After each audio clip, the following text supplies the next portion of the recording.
पैसा कमाना एक बात है, लेकिन उसे समझदारी से संभालना और बढ़ाना बिल्कुल अलग खेल है। और यही हमें द साइकोलॉजी ऑफ मनी सिखाती है।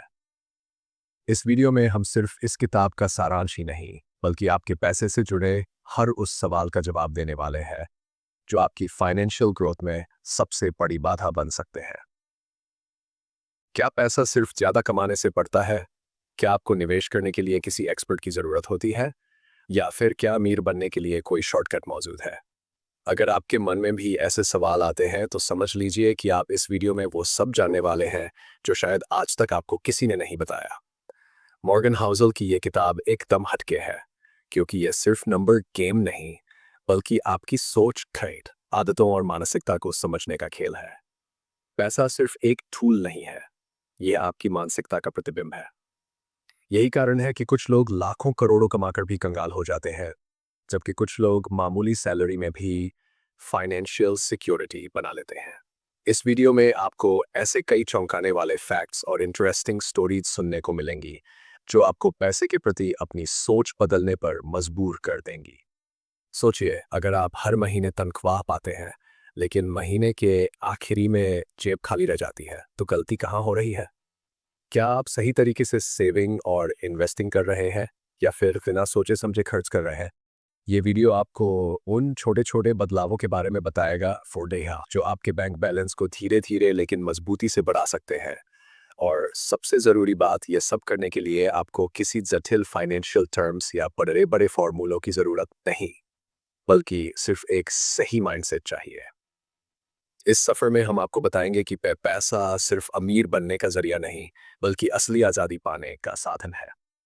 इस वीडियो में आपको सरल भाषा और दिलचस्प उदाहरणों के साथ बताया जाएगा कि कैसे से छोटी छोटी आदतें आपकी फाइनेंशियल लाइफ को पूरी तरह बदल सकती है।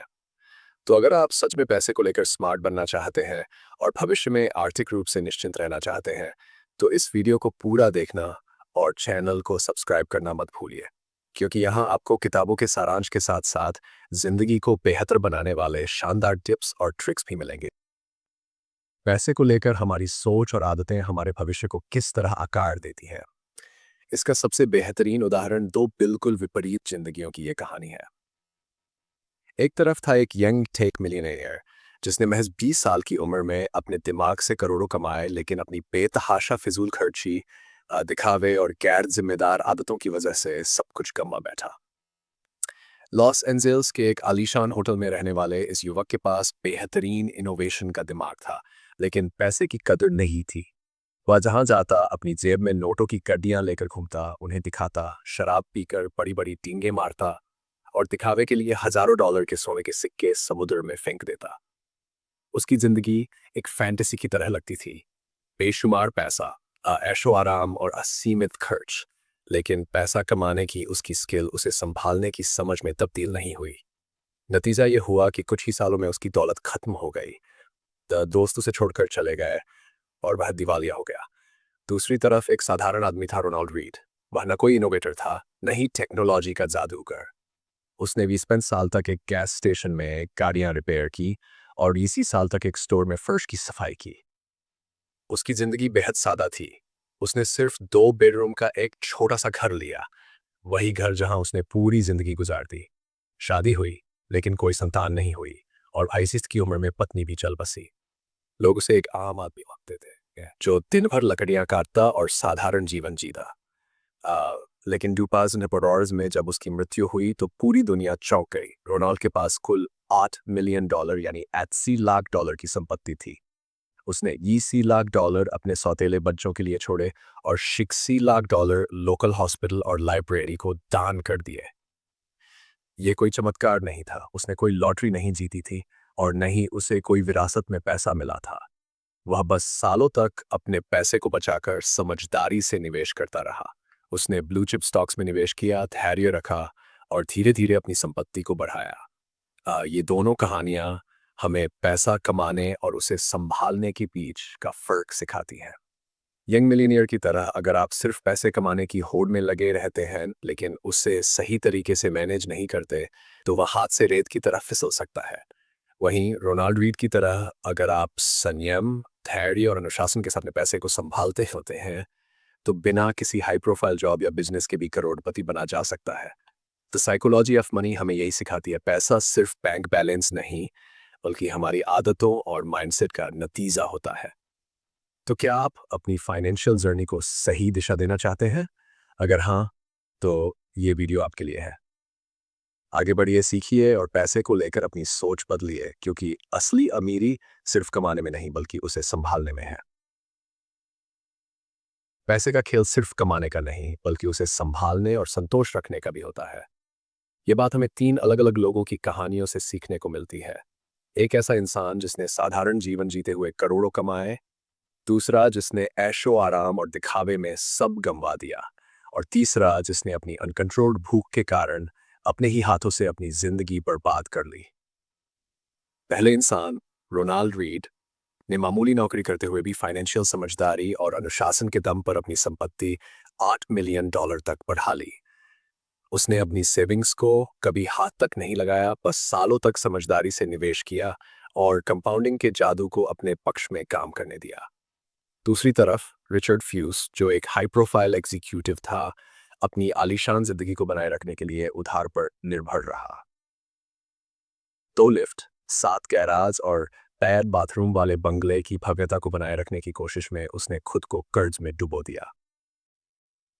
जब 2008 का फाइनेंशियल क्राइसिस आया तो वह एक झटके में सब कुछ खो बैठा और बैंकरप्ट हो गया।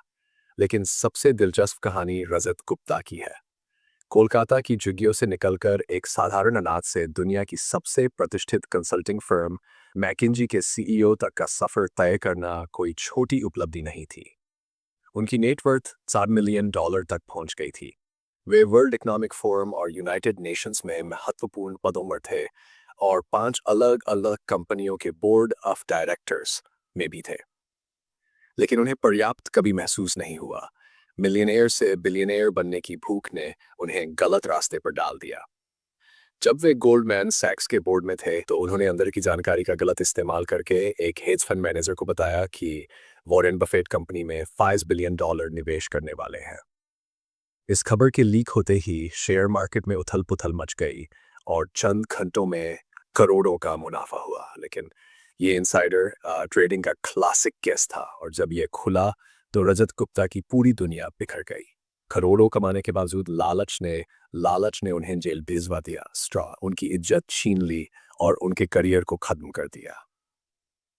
इन कहानियों का सबसे बड़ा सबक यही है कि फाइनेंशियल सक्सेस सिर्फ नॉलेज पर नहीं, बल्कि बिहेवियर पर निर्भर करती है।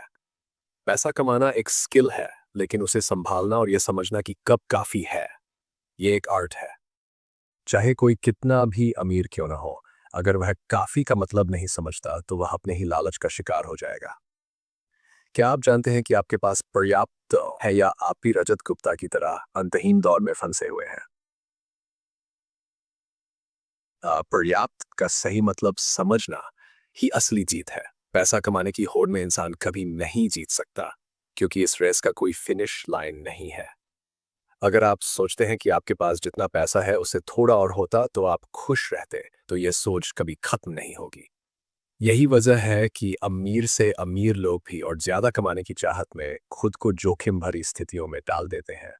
लेकिन सवाल ये उठता है, क्या आपको कभी यह महसूस होगा कि आपके पास काफी है? यही सबसे कठिन फाइनेंशियल स्किल है, ज्यादा कमाने से खुद को रोक पाना। अगर आप इस खेल में उतरते हैं और अपने आसपास के सबसे अमीर व्यक्ति से तुलना करने लगते हैं, तो यह तुलना कभी खत्म नहीं होगी। एक हेज फंड मैनेजर जो साल में $36 मिलियन कमाता है, अगर टॉप 10 मैनेजर से तुलना करे जो $40 मिलियन सालाना कमाते हैं, तो उसे अपनी कमाई कम लगेगी। लेकिन यही टॉप 10 अगर टॉप 5 से खुद की तुलना करें जो सिर्फ $70 मिलियन कमाते हैं, तो उन्हें भी अपनी कमाई कम लगने लगी। और टॉप 5 अगर वॉरेन बफेट से तुलना करें, इस तो बफेट $3.55 बिलियन ज्यादा अमीर है। और अगर बफेट खुद की तुलना जेफ बेजोस से करे, जिनकी नेटवर्थ $2004 बिलियन थी, तो उन्हें भी अपनी संपत्ति कम लग सकती है। ये रिस्क कब तक कम लग सकती है, और इस दौड़ में शामिल होने का मतलब है कभी न जीत पाना। जीतने का एक ही तरीका है, खेल में उतरना ही मत। जो इंसान अपनी सीमाएं समझता है और अपनी उपलब्धियों में संतोष रखता है, वही असल में जीतता है। एक छोटे से घर में प्यार करने वाली फैमिली के साथ रहने वाला इंसान जो अपनी जिंदगी में संतुष्ट है, उससे बड़ा कोई विजेता नहीं है। जैसा कि एक कसीनो डीलर ने कहा था, कसीनो में जीतने का एक ही तरीका है, अंदर जाओ और तुरंत बाहर निकल जाओ। अगर आप इस खेल में फंस गए तो हमेशा कोई ना कोई आपसे ज्यादा अमीर, ज्यादा ताकतवर और ज्यादा सफल होगा और आप कभी खुद को विजेता महसूस नहीं कर पाएंगे। यह सबक सबसे अच्छे से रजत गुप्ता की कहानी से समझा जा सकता है। जब वे जेल से बाहर आए और न्यूयॉर्क टाइम्स को इंटरव्यू दिया, तो उन्होंने कहा, किसी भी चीज से ज्यादा अटैचमेंट मत रखो, चाहे वह आपकी रेपुटेशन हो या आपकी उपलब्धियां। ये उनके लिए खुद को दिलासा देने की कोशिश थी, लेकिन सच्चाई यह है कि रेपुटेशन बेशकीमती है, आज़ादी बेशकीमती है, परिवार और दोस्त बेशकीमती है, लोगों से प्यार पाना और उन्हें प्यार देना बेशकीमती है, खुशियां बेशकीमती है। लेकिन यह सब तभी संभव है जब आप यह समझें कि कब रुकना है। इसी सिद्धांत को निवेश की दुनिया में कंपाउंडिंग कहा जाता है। छोटी छोटी चीजें समय के साथ बड़ी बनती हैं। ये केवल पैसे पर ही लागू नहीं होता, बल्कि हर चीज पर, रिश्तों में, प्रतिष्ठा में, ज्ञान में और जीवन के हर पहलू में। कई वैज्ञानिक ये समझने में वर्षों तक लगे कि पृथ्वी पर कभी आइस एज आया था, लेकिन इसका जवाब उनके सामने ही था। एक प्रक्रिया जो धीरे धीरे होती रही और बड़े बदलाव लेकर आई। ठीक वैसे ही अगर आप पैसे, सफलता और शक्ति के पीछे भागते रहेंगे और कभी काफी का मतलब नहीं समझेंगे, तो एक दिन खुद को खत्म कर लेंगे। तो सवाल यह है, क्या आप संतुष्ट महसूस करते हैं या अभी भी इस अंतहीन दौड़ में फंसे हुए हैं? कंपाउंडिंग का जादू, धैर्य ही असली ताकत है। कल्पना कीजिए, एक पूरी दुनिया जो बर्फ की मोटी चादर में लिपटी हो। ऐसा 5 बार हो चुका है और वैज्ञानिकों ने इसके पीछे कई कारण बताए हैं। कुछ का मानना है कि पहाड़ों की हलचल से जलवायु बदली, तो कुछ के मुताबिक ज्वालामुखी विस्फोटों ने धरती को गर्म करके यह चक्र शुरू किया। लेकिन असली कारण तब सामने आया जब सर्बियाई वैज्ञानिक मिलुतीन मिलनकोविक ने बताया कि पृथ्वी की कक्षा और झुकाव में मामूली बदलाव भी हजारों सालों में इतने बड़े बदलाव ला सकते हैं कि पूरी धरती बर्फ से ढक जाए। इसे और विस्तार से समझाया रूस के मौसम वैज्ञानिक व्लादिमीर कोपेन ने, जिन्होंने कहा कि कभी-कभी गर्मियां इतनी गर्म नहीं होती कि बर्फ पूरी तरह पिघल पाए। नतीजा, साल दर साल बर्फ की परतें जमा होती रहीं और धीरे-धीरे पूरी पृथ्वी ठंड से जम गई। अब सोचिए, यही प्रक्रिया पैसों के साथ भी होती है। इसे ही कंपाउंडिंग कहते हैं। शुरुआत में छोटे बदलाव या निवेश दिखते नहीं है, लेकिन समय के साथ वे इतना बढ़ जाते हैं कि नतीजे हैरान कर देते हैं। इसका सबसे बड़ा उदाहरण है वॉरेन बफेट। उन्होंने 10 साल की उम्र से ही निवेश करना शुरू किया था और कभी अपने मुनाफे को निकाला नहीं। वे साल दर साल अपने पैसे को बढ़ने देते गए और जब वे 9 साल के हुए तो उनकी संपत्ति आज सी $4.5 बिलियन थी। पर सबसे चौंकाने वाली बात यह है कि उन्होंने अपनी संपत्ति का बड़ा हिस्सा 20 की उम्र के बाद ही कमाया। यह सब कंपाउंडिंग की ताकत थी। समय के साथ छोटी छोटी रकम एक विशाल दौलत में बदल गई। अब इसे एक आसान उदाहरण से समझें। मान लीजिए आप हर साल अपनी सैलरी का 10% एक इंडेक्स फंड में निवेश करते हैं, जिसकी औसत वृद्धि दर 10% है। पहले साल आपका निवेश 10% बढ़ेगा, फिर अगले साल ये नया पैसा भी ग्रोथ देगा और यह चक्र लगातार चलता रहेगा। शुरू में यह प्रभाव मामूली दिखता है, लेकिन सालों बाद ये छोटे छोटे कदम एक बड़े मुकाम में बदल जाते हैं। वॉरेन बफेट का रहस्य यही था। उन्होंने कभी जल्दबाजी नहीं की, बस इंतजार किया। अगर कंपाउंडिंग पर सच में कोई किताब लिखी जाए तो उसका नाम होना चाहिए, मतलब बस चुपचाप निवेश करो और धैर्य रखो। अमीर बनने और अमीर बने रहने में बड़ा अंतर है। आप जल्दी पैसे कमा सकते हैं, लेकिन असली चुनौती उसे बनाए रखने की होती है। इसमें धैर्य, अनुशासन और दूरदृष्टि की जरूरत होती है। कंपाउंडिंग सिर्फ एक वित्तीय सिद्धांत नहीं, बल्कि जीवन का नियम है।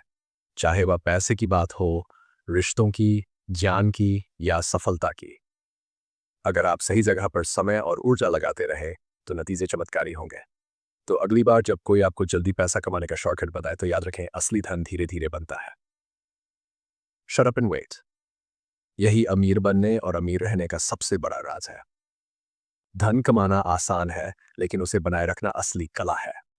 पैसा कमाने और उसे संभाल कर रखने के बीच का फर्क जेसी लिवरमोर और अब्राम जुमानस्की की कहानियों से साफ हो जाता है। जेसी लिवरमोर अपने समय के सबसे महान स्टॉक ट्रेडर्स में से एक था। 19वीं सदी के अंत में जन्मे जेसी ने बहुत छोटी उम्र में ही ट्रेडिंग की कला सीख ली थी और 33 साल की उम्र तक वह $7 मिलियन कमा चुका था। 1929 में जब पूरी दुनिया स्टॉक मार्केट क्रैश से हिल गई थी, लोग बर्बाद हो गए थे, कई बड़े निवेशकों ने आत्महत्या तक कर ली थी। उस समय जेसी लिवरमोर ने बाजार में गिरावट की भविष्यवाणी कर रखी रखी थी। जब सभी निवेशक सोच रहे थे कि शेयर बाजार और ऊपर जाएगा, जेसी ने उल्टा सोचा और दाम लगाया कि बाजार गिरेगा। उसकी ये शर्त सही साबित हुई और एक ही दिन में उसने $30 बिलियन कमा लिए। वह रातों रात सबसे अमीर लोगों में शामिल हो गया। लेकिन अब्राहम जुमानस्की की कहानी अलग थी। वह एक सफल रियल एस्टेट डेवलपर था जिसने 1980 के दशक में करोड़ों कमाए थे। पर जब मॉन्स्टर जुमानस्की में बाजार गिरा तो उसकी सारी उम्मीदें और भविष्यवाणियां गलत साबित हुई। कुछ ही दिनों में वह दिवालिया हो गया और बर्बादी का सामना न कर पाने के कारण उसने आत्महत्या कर ली। अब सोचिए, जेसी लिवरमोर जिसने 1929 में अरबों कमाए थे, उसका क्या हुआ? उसने अपनी इस बड़ी जीत को अपने कौशल की जीत मान लिया और खुद को अजेय समझने लगा। 1929 के क्रैश के बाद उसका आत्मविश्वास इतना बढ़ गया कि वह लगातार बड़े बड़े दाम लगाने लगा। कुछ समय तक वह जीतता भी रहा, लेकिन 1933 में उसकी किस्मत पलट गई। उसने अपना पूरा पैसा बाजार में गंवा दिया और कुछ ही दिनों बाद उसने भी आत्महत्या कर ली, बिल्कुल उसी तरह जैसे अब्राहम जुमानस्की ने किया था। सबक क्या है? पैसा कमाना एक चीज है, लेकिन उसे संभाल कर रखना अलग ही चुनौती है। अगर आप अमीर बनना चाहते हैं तो आपको जोखिम उठाने पड़ेंगे, आपको आशावादी होना पड़ेगा। लेकिन अगर आप अमीर बने रहना चाहते हैं तो आपको विनम्रता अपनानी होगी। किसी भी समय, किसी भी पल आपकी पूरी दौलत मिट्टी में मिल सकती है। यही जीवन की सच्चाई है। कभी आप शिखर पर होते हैं तो कभी सबसे नीचे। सफलता स्थायी नहीं होती और कल की जीत आपके आने वाले कल की गारंटी नहीं देती। इसका सबसे बेहतरीन उदाहरण वॉरेन बफेट है। उन्होंने सिर्फ 10 साल की उम्र में निवेश करना शुरू किया और कभी भी जल्दी मुनाफा कमाने की कोशिश नहीं की। उन्होंने अपने पैसों को सालों साल कंपाउंड होने दिया और जब वे अपने बुजुर्ग सालों में पहुंचे तो उनकी संपत्ति $5 बिलियन हो गई। वॉरेन बफेट को पता था कि कौन सी कंपनियां निवेश के लिए सही होंगी और सबसे महत्वपूर्ण बात, उन्हें यह भी पता था कि कब धैर्य रखना है और कब जोखिम लेना है। अगर आप सच में अमीर रहना चाहते हैं तो सिर्फ धन कमाने पर ध्यान मत दो। धन को बनाए रखना और उसे समझदारी से इस्तेमाल करना सीखो। वरना चाहे आप जेसी लिवरमोर हो या अब्राहम जुमानस्की, एक गलत कदम आपको शिखर से गर्त में ला सकता है। धन का खेल सिर्फ कमाने तक सीमित नहीं, उसे बनाए रखना ही असली हुनर है। इस पूरी कहानी में हमने सफलता, असफलता, धैर्य और लालच के बीच झूलते हुए कई बड़े नामों को देखा। कुछ लोग अमीरी की ऊंचाइयों तक पहुंचे, लेकिन अपनी गलतियों की वजह से सब कुछ खो बैठे। वहीं कुछ ऐसे भी थे जिन्होंने संयम और समझदारी से अपने धन को बरकरार रखा और जीवन भर समृद्धि का आनंद लिया। हमने उस टेक जीनियस की कहानी सुनी जिसने $10 के गोल्ड कॉइन्स समुद्र में फेंक दिए और एक मामूली चौकीदार रोनाल्ड रीड की कहानी जानी जिसने करोड़ों की संपत्ति दान कर दी। हार्वर्ड एमबीए ग्रेजुएट और रियल एस्टेट इन्वेस्टर रिचर्ड फुस्कन ने डूहार्ट की आर्थिक मंदी में अपना सब कुछ खो दिया जबकि राजत गुप्ता के पास पहले से $1.5 मिलियन थे। लेकिन उसकी लालसा कभी खत्म नहीं हुई। वह $1 बिलियन चाहता था और इसी लालच ने उसे बर्बाद कर दिया।